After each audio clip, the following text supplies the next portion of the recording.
Queremos manifestar a nossa felicidade de estarmos juntos mais uma vez, desejando sempre que o que preparamos sobre o assunto seja útil,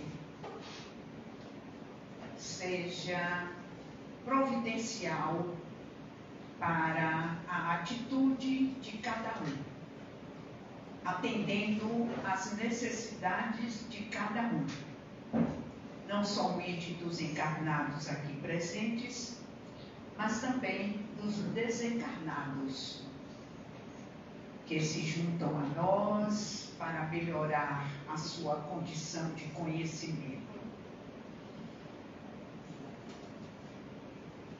A reunião doutrinária, como chamamos a nossa atividade pública, ela tem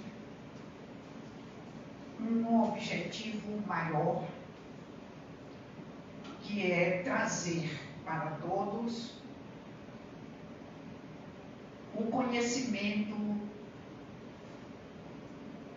melhor, vamos dizer assim. Porque todo palestrante espírita, ele se debruça sobre os livros, faz suas pesquisas, acumula conhecimentos para, de uma forma natural, de uma forma simples, porém precisa, trazer para as pessoas.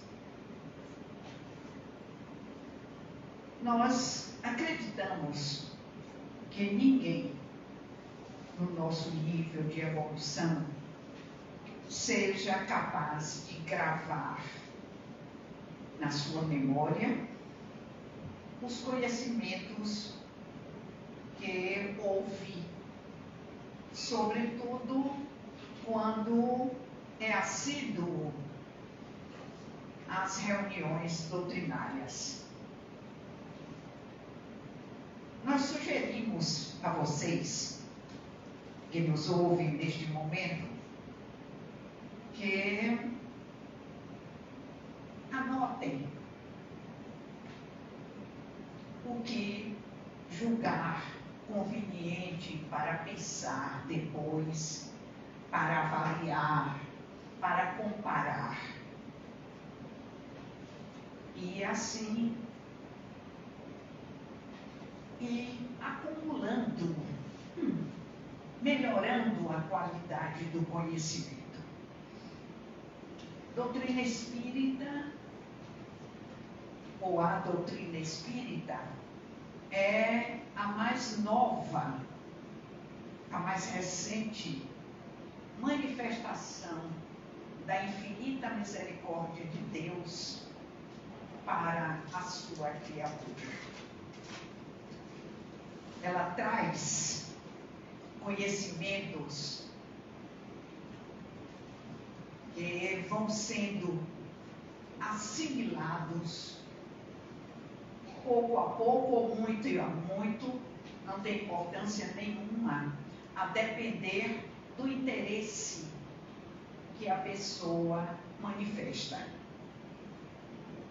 Nenhum de nós é capaz de aprender tão simplesmente ouvindo. Mas se você tomar nota daquilo que lhe chamou a atenção para uma avaliação posterior, para uma consulta em livros, você vai perceber que há uma continuidade de conhecimento. Nós vamos aperfeiçoando, a memória vai se habituando a guardar aquilo que é indispensável para a sua evolução. O nosso assunto de hoje, após esta observação que considero sempre útil, sobretudo porque ela é dada após uma experiência pessoal. Nunca eu fui para uma reunião que não levasse minha caneta, meu papel, para anotar aquilo que me chamava a atenção, para pesquisar no livro, porque afinal de contas, cada um de nós é responsável pela sua própria construção. Nenhum de nós substitui o outro. Nós somos únicos. Somos criados como individualidades. Ninguém faz nada por ninguém. Mas cada um, conforme nos ensinou Jesus de Nazaré, o mestre dos mestres que conhecemos, a cada um segundo suas obras. O nosso assunto de hoje diz respeito ao feriado de ontem. Achamos por oportuno trazer algumas orientações, sobretudo para fixar um dos princípios da doutrina espírita, que diz que para afirmar ou negar qualquer coisa, nós temos que conhecê-la. Vejam a importância de compreendermos esta afirmativa. Eu não posso, sob o ponto de vista do conhecimento, negar ou afirmar alguma coisa se eu não conhecer. É uma responsabilidade que nós assumimos. E para que nós possamos compreender por que este dia, finados, é consagrado para os mortos, nós trouxemos algumas informações para vocês, derivada de pesquisas, de conhecimentos que, atualizados, eles nos dão uma convicção a partir do que cada um assimila. Já tivemos ocasião, mas temos que repetir sempre, que a doutrina espírita é uma doutrina espiritualista. O que é uma doutrina espiritualista? É uma doutrina que diz, afirma e comprova que nada na criação de Deus se perde, deixa de existir. Na medida em que os nossos conhecimentos, sob o ponto de vista material, que é a única prova que nós temos, que nos permite comprovar o conhecimento, nós chegamos a esta convicção. Nada que existe, morre. Nada se perde. Já ouvimos uma conversa parecida de um cientista francês, Lavoisier, que afirmou, sem qualquer comprovação, ou pelas comprovações que pôde fazer ao seu tempo, que nada se perde, tudo se transforma. Isto é uma verdade inconteste.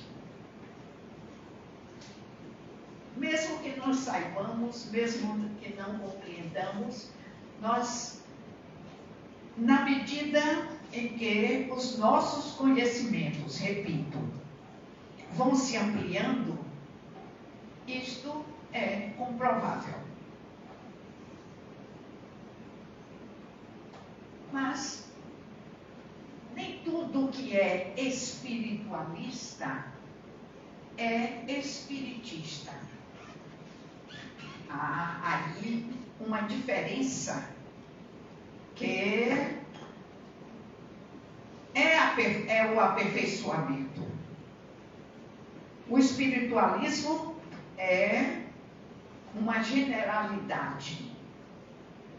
O espiritismo é uma decorrência desta generalidade.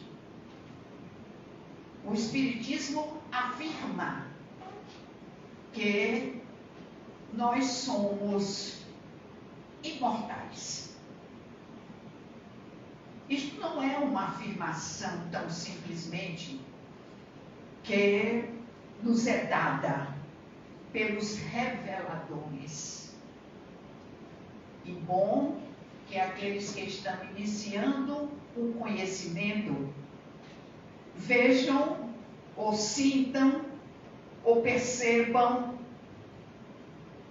ou consigam afirmar que, sendo o Espiritismo uma ciência, tem os seus termos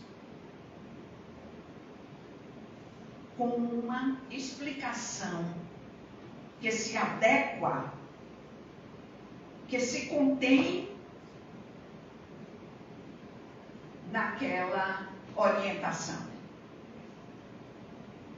Quando o Espiritismo, que tem o seu vocabulário próprio, é preciso que estejamos atentos para não modificá-los, para não misturá-los com o nosso vocabulário de convivência. Quando o Espiritismo diz que nós somos imortais e comprova isto, está nos mostrando que na criação de Deus existem dois processos, cada um com o seu objetivo determinado: a matéria e o espírito. A matéria é um assunto que, pouco e pouco, o espírito vai, na sua ocorrência junto a ela, permitindo que ele se amplie, que ele se aperfeiçoe, que ele cuide deste conhecimento em seu próprio benefício. Deus permite que o Espírito tenha o completo conhecimento de tudo que ele cria no aspecto material. Não há qualquer impedimento.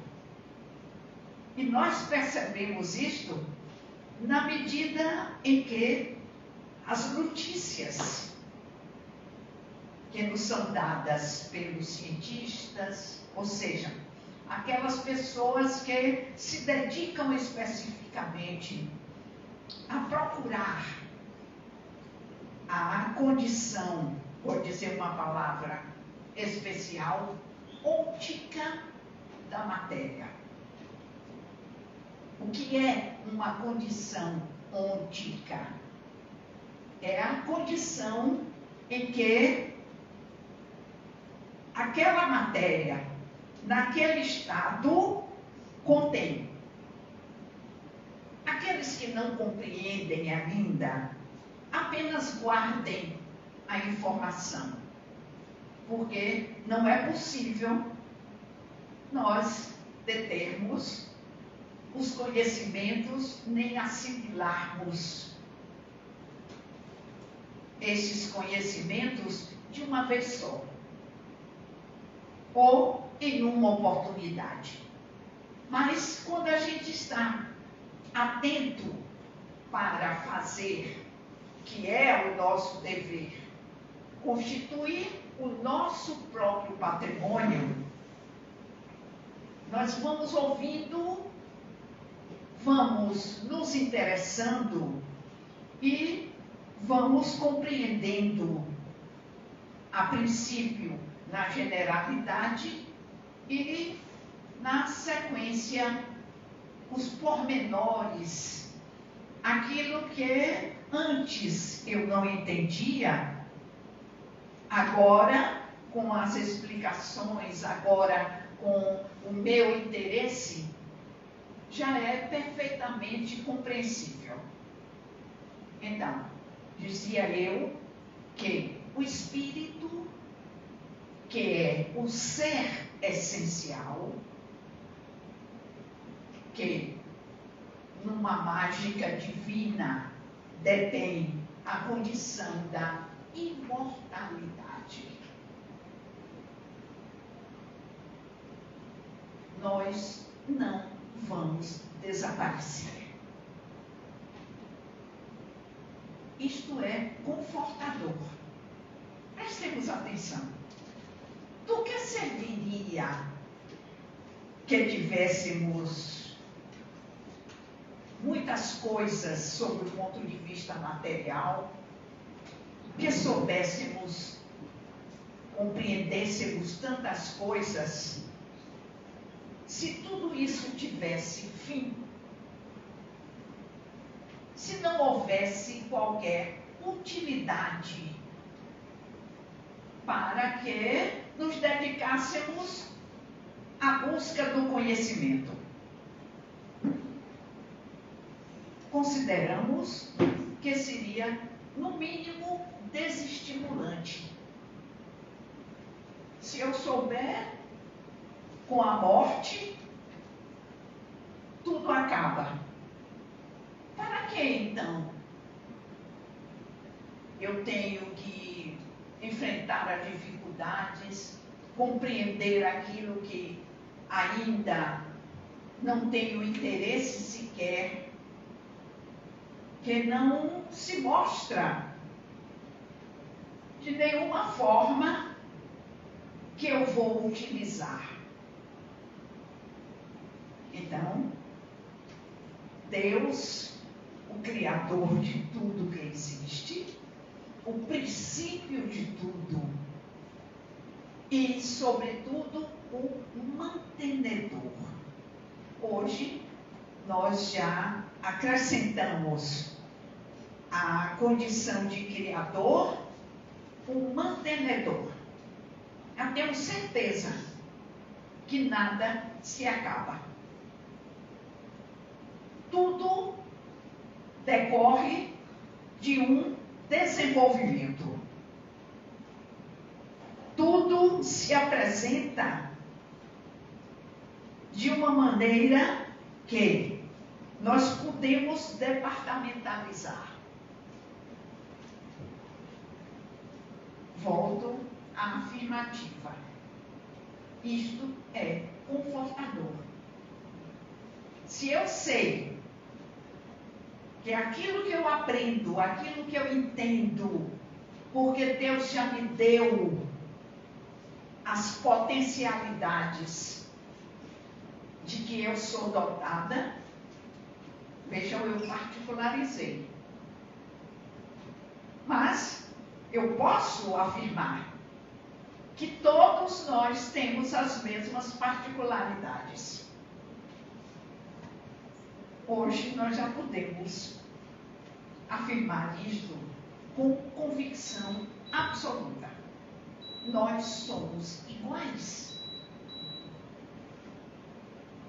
na nossa organização, aquela que não acaba, aquela que está com a sua ampliação estabelecida pelo Criador.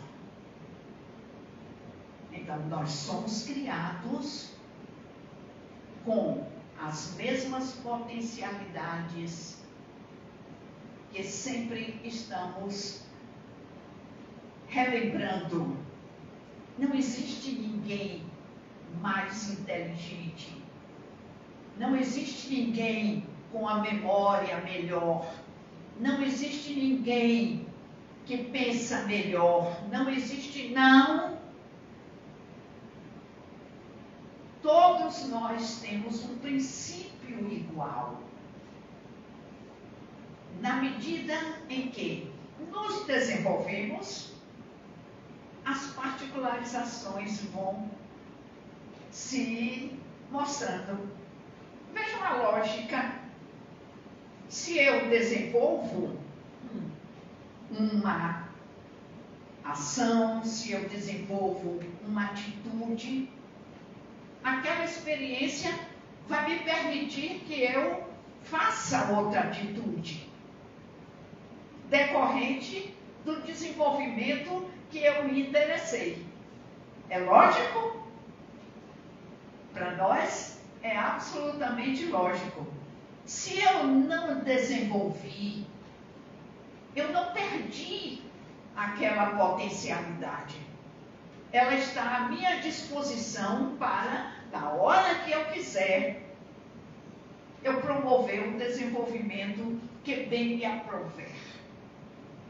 Isso nos dá, ao mesmo tempo, uma responsabilidade, uma liberdade absoluta, para que eu possa realizar, no momento que eu quiser, como eu me aprover, aquilo que eu possuo. Pense nisso. Se olhem, se percebam dentro deste raciocínio que a doutrina espírita nos concede, nos dá, porque nós somos capazes de entendê-la e desenvolvê-la. Aí nós compreendemos, e eu vou repetir, porque é tão adequado que a gente faça essa comparação quando Jesus diz: a cada um segundo suas obras, sem qualquer restrição. Nós fazemos o nosso patrimônio, nós fazemos o seu desenvolvimento, nós podemos colocá-lo paralisado. Veja, eu não quero. Eu costumo dizer, Deus não está nem aí se eu não quiser naquele momento. Porque quando eu quiser, as ferramentas estão comigo. E eu posso desenvolver.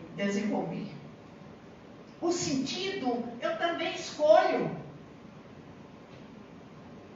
Às vezes, o meu conhecimento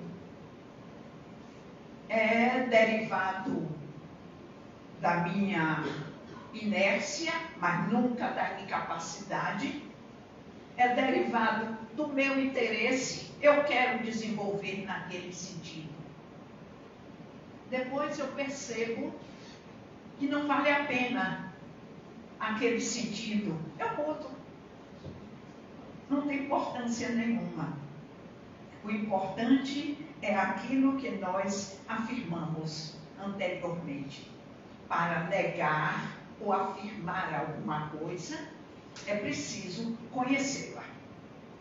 Assim, a doutrina espírita, quando ela nos mostra, comprova que nós somos imortais.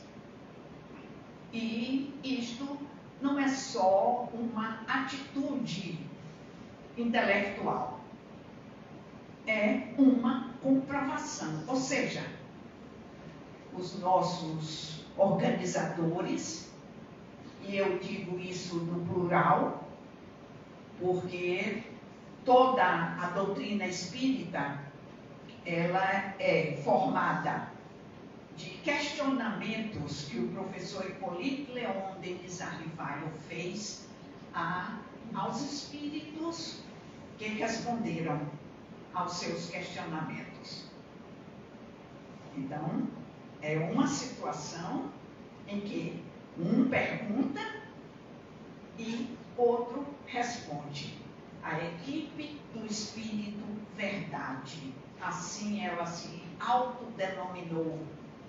Existe aí um questionamento ainda, uns afirmando que é Jesus, outros afirmando que são muitos espíritos sob o comando sempre de Jesus de Nazaré, para nos trazer estas afirmações. E ele, recebendo, o professor Hipólito, recebendo essas respostas, ele acatou, porque havia coerência no desenvolvimento das suas respostas. Ele foi comprovar. Como ele comprovou?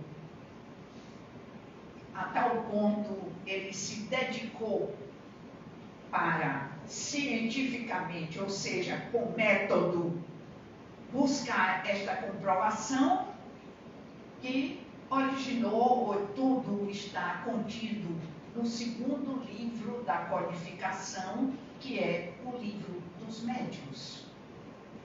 Ele foi, na semana passada, nós relembramos que fato idêntico aconteceu em Hydesville.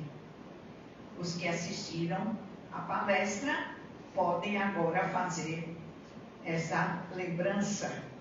Enquanto a senhora Fox comprovou que aquelas pancadas eram dadas por um homem, porque ela pediu que se fosse um homem desse uma pancada, se fosse mulher desse 2 pancadas, ele se declarou como homem Charles Rossmann e contou uma história. Ela ouviu a história como Kardec, como Hipólito ouviu todas as informações dos espíritos aos seus questionamentos e foi comprovar. A senhora Fox foi lá na parede e encontrou um esqueleto, encontrou a caixinha de ferramenta. Então, quem informou tinha perfeita noção do acontecimento. Kardec, outra vez, errei, Hipólito foi fazer da mesma forma. Ele ouviu, atento, e foi comprovar. Nós não morremos.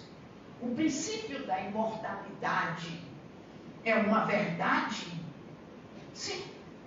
Porque os espíritos como já podemos denominá-los, vieram dizer, vieram afirmar, vieram comprovar que não estavam mortos, porque diziam o que estavam sentindo, avaliavam aquilo que lhes era perguntado e demonstravam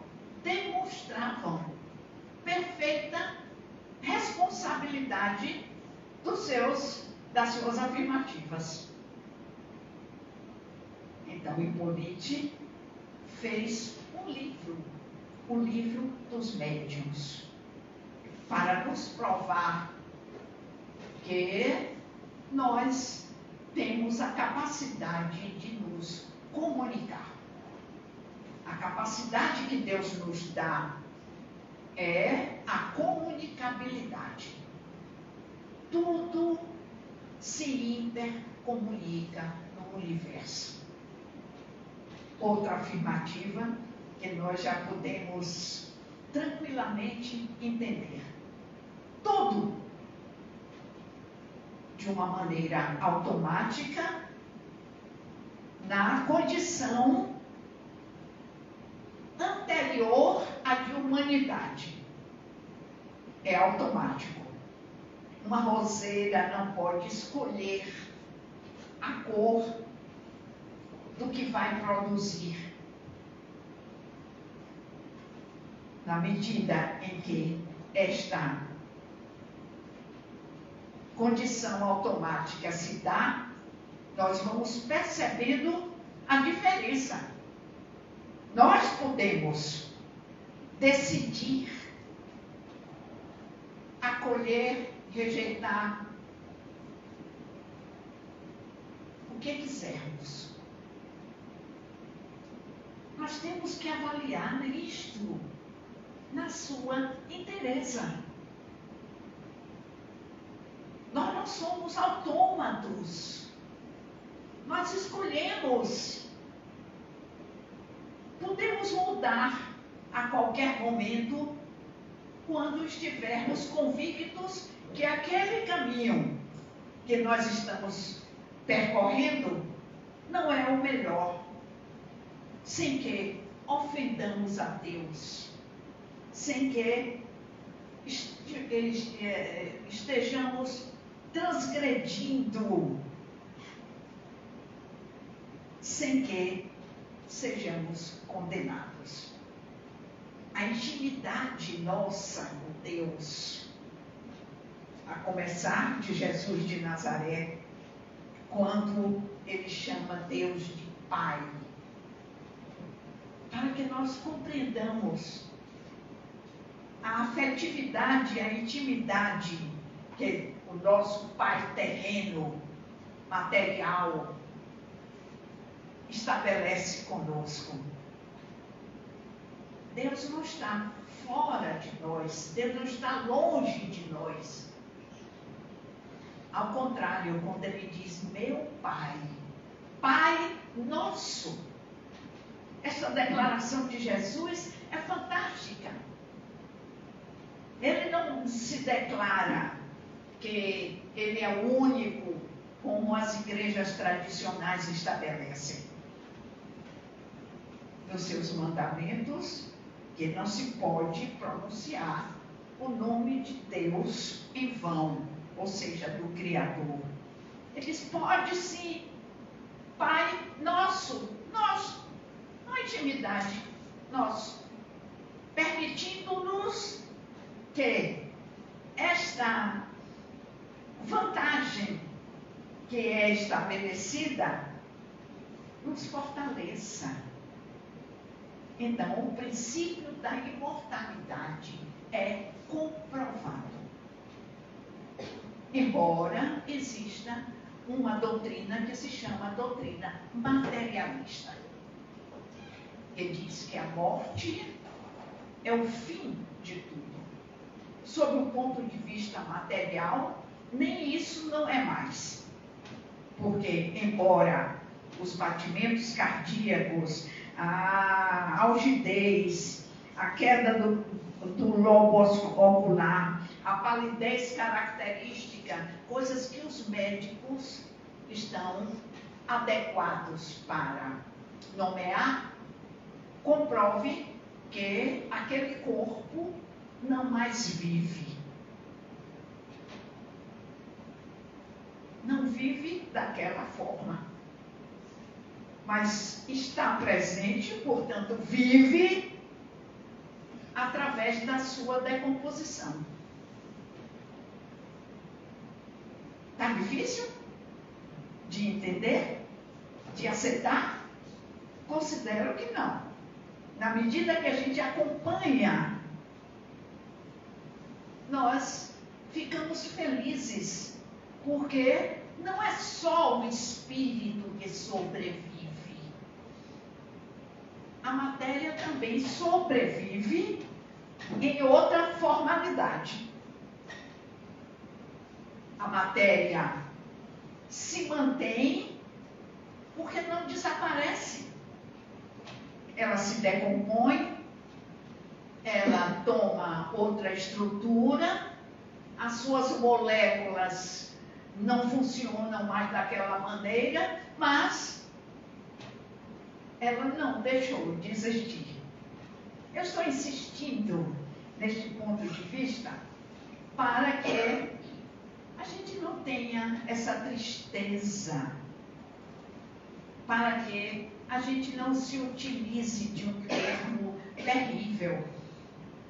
Mesmo espíritas, quando a gente diz que eu perdi o companheiro, o marido, o filho, ninguém perdeu nada, porque ninguém é dono de nada.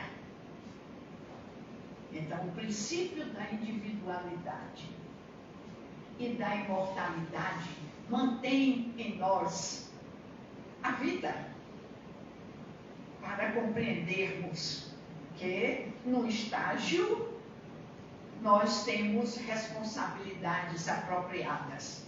Em outro estágio, essas responsabilidades são talvez as mesmas, talvez diferenciadas, não tem importância nenhuma sobre isso. Como diz Gilberto Gil, quando era poeta, nos afirma que Deus já me deu régua e compasso. O meu caminho eu mesmo traço. Todos nós conhecemos essa frase fantástica, que é espiritista, é verdadeira e pode ser por nós vivenciada. Assim, a morte, sob o ponto de vista de finados, ela é um dia que foi consagrado pelas igrejas tradicionais. Não me cabe estabelecer quais as vantagens ou desvantagens, se elas existem ou inexistem. Eu não quero me ocupar disto, para que nós não consideremos que este é um dia especial para nos lembrarmos daqueles que nos fizeram companhia, que nós vamos acompanhá-los ou não,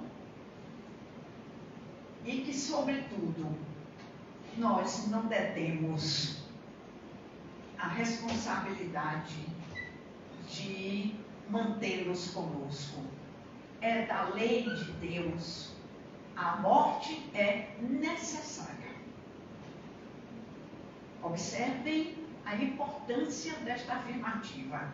Por que é necessária? Nós podemos explicar. Porque o espírito, que é o ser imortal, que vivifica a matéria, tornando-a com esse poder imensurável que todos nós detemos, ela precisa de ajustes. O espírito precisa de, através da sua condição de consciência, fazer autoavaliação. Assim como nós detemos o conhecimento, fazemos testes. Assim como o cientista quer comprovar a sua tese, assim como nós queremos que o outro acredite em nós, também nós precisamos de fazer esta autoavaliação, sem as interferências que o mundo material estabelece. É o espírito diante de si mesmo, através do que acumulou nas suas experiências, que ficou fixado na sua memória. Ele, vou usar um termo impróprio, porém de compreensão, ele precisa avaliar-se. Com as necessidades do mundo material, ele não poderia avaliar. Porque ele teria necessidades. Mas sem essas necessidades, vejam a importância da morte. Sem essas necessidades, ele pode avaliar. Ele não precisa de comer. Ele não precisa de descansar. Ele não precisa de andar. Ele não precisa de nada dessas atividades que, junto à matéria, ele precisa.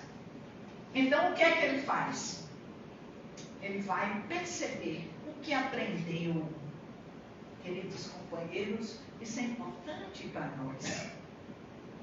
Ele vai avaliar como utilizou o que aprendeu. Ele vai avaliar a importância daquilo que ele quis aprender, para traçar novos rumos, o que chamamos de reencarnação. Na próxima situação, ele tem o conhecimento, traça o seu planejamento, escolhe as suas companhias, estabelece o seu rumo, enfim, para realizar o seu projeto. Nós estamos aqui sabendo, quando estivermos atentos para avaliar por que isso acontece, como acontece, para que acontece. O espírita, como Jesus ensina, se resigna. Resignar não significa que acha que tudo está bom, não. Ele compreende até aquilo que lhe faz sofrer, para que ele aprenda uma outra oportunidade, de uma forma mais evoluída ou adiantada, como nós quisermos colocar o termo. Mas ele tem que cumprir, porque aqueles que já alcançaram, vejam, um momento mais desenvolvido, eles vêm nos dizer que nós estamos bem, obrigada.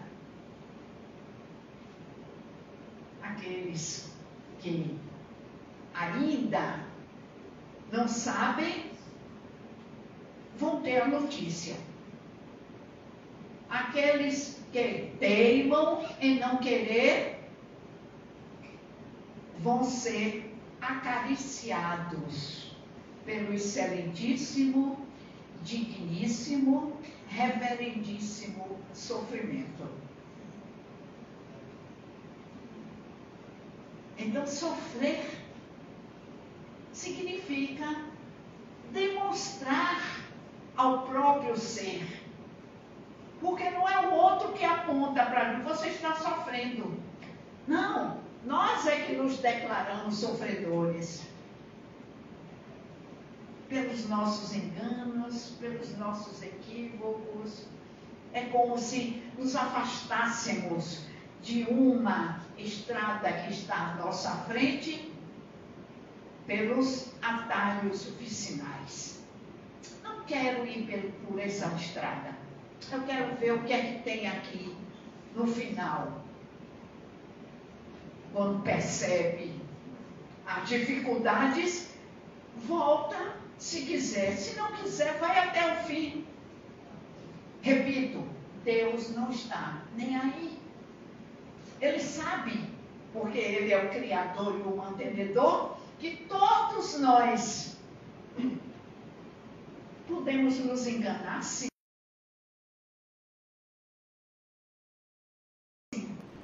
Podemos estacionar, sim. Mas todos nós alcançaremos a perfeição dos nossos imperfeições. Então, observemos como a doutrina espírita é confortadora. Como ela é esclarecedora. Eu não posso negar. Porque eu posso constatar. Como posso também contestar? Não tem importância nenhuma. Mas eu tenho umas características, porque eu vou ter que alcançar a perfeição. E na medida que essa perfeição é alcançada ou alcançável, nós ficamos fortalecidos. Na medida em que os conhecimentos, queridos companheiros, nós só podemos compreender quando nos decidirmos a fazê-lo. Não nos enganemos. Nós estamos num momento em que tudo está às escâncaras. Tudo está passível de ser compreendido. A nossa caminhada chegou num ponto em que a decisão é nossa. Isto é bom. Sem medo. Sem qualquer empecilho. Por isso é que as notícias chegam de uma maneira pausada. Não chegaríamos a este ponto que nós estamos tratando desses assuntos de uma maneira tão simples, é isso que eu quero, se não tivéssemos a condição de entender. Mas temos. Se quisermos fazer, está à nossa disposição. Se não quisermos, também a disposição está aí à nossa vontade.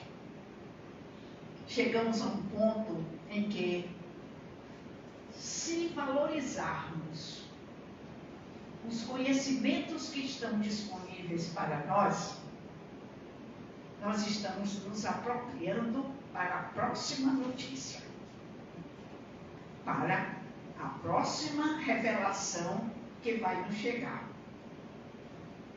Aqueles que estão prontos perceberão. Aqueles que ainda não estão prontos, certamente hão de se estimular para vivenciar aquela situação que os outros já vivenciam. Vejam como, repito, deliberadamente. É confortador. É estimulante. É comprovável. E lhes pergunto, o que nos falta para realizar isto? Simplesmente movimentar a nossa vontade. Não porque eu estou dizendo. Comprove você. Se você quer mudar. Veja se você tem os implementos necessários. Não lhe falta a inteligência, a vontade, a liberdade, o instinto, o pensar, o sentir, a reflexão, a razão. Nós já descobrimos esta organização do espírito. Que somos nós. Todos nós. Então, a morte, como vivenciada, separação, como tudo está num terreno já ultrapassado. Aqui conosco, comprovadamente, quando vocês ainda não tinham chegado, Iracema deu boas-vindas a um chegante, como se ele fosse, ela pensou que fosse encarnado. Abriram a porta, ele chegou, ela viu. Estão aqui conosco. Não precisam sentar, porque o espírito não senta. Mas o perispírito, que é um outro conhecimento que nós temos que trabalharmos, através dele é que nós fazemos esta ligação corpo, material e espiritual, para que nós estejamos juntos. A morte não nos separa, porque espíritos que somos, iguais aos que não têm o corpo físico, vivem, nada morre. Então não é dia especial, vamos nos despindo destes conhecimentos que nos angustiam, que nos desestimulam de realizar, que nos separam. Há uma ligação permanente entre nós, tranquila, que se chama pensar. Qualquer ideia que nós elaboramos encontra respaldo em ideia correspondente, esteja ela encarnada ou desencarnada.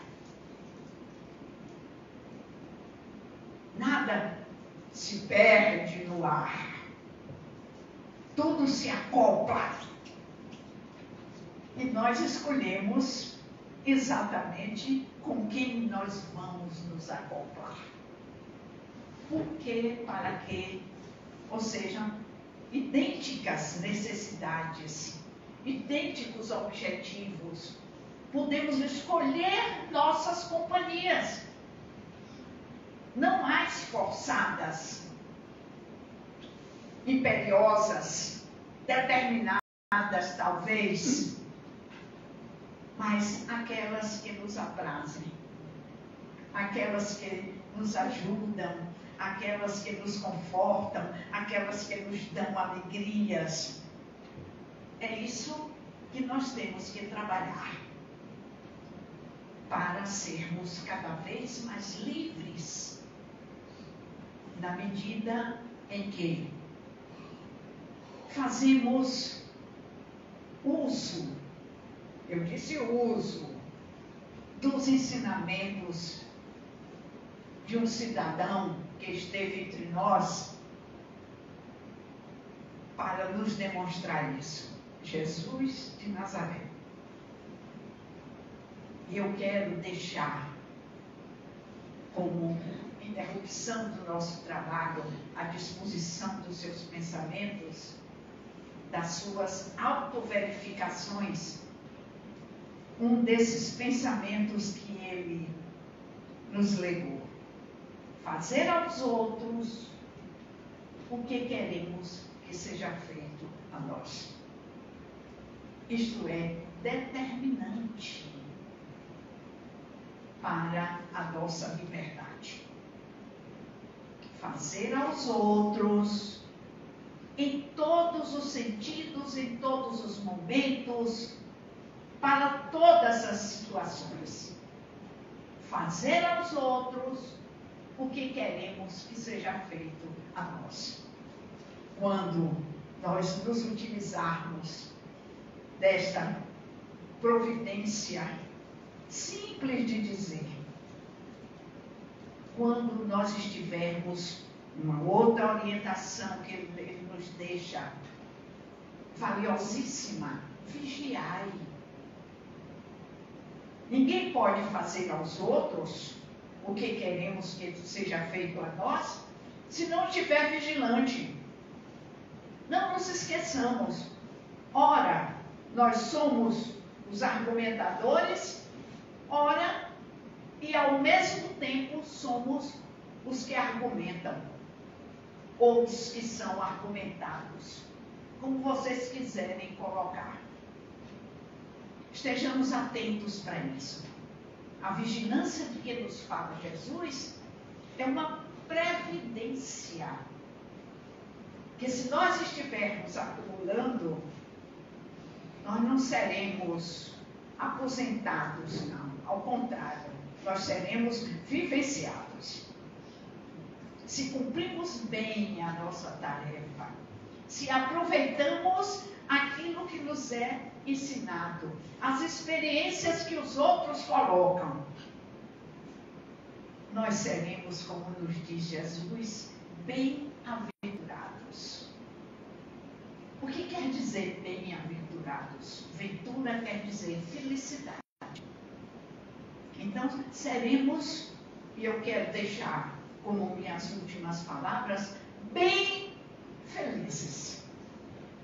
A notícia que eles tragam da morte é de alegria, é de refazimento, é de necessidade, sem nos entristecer, sem nos deixar levar pela comercialização da notícia, mas certos de que nada que Deus cria morre ou se acaba. Obrigada pela atenção de vocês.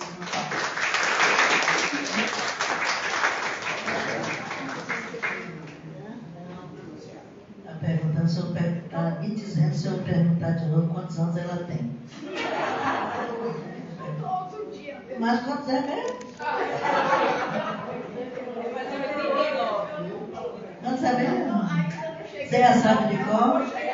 89 que ela disse, tá? É? Então, pronto, 88. Perto de 90. Nos despedimos aí da... Pois é, vamos rogar a Deus que a gente chegue lá com o tic-tac batendo dessa forma, né? Nos despedimos do pessoal do Instagram. Muito obrigado por ficar conosco até agora. Que Jesus nos abençoe. Vamos dar continuidade à nossa tarefa. Deixa eu pegar aí, Paulo. A nossa tarefa do passe. Muito obrigado.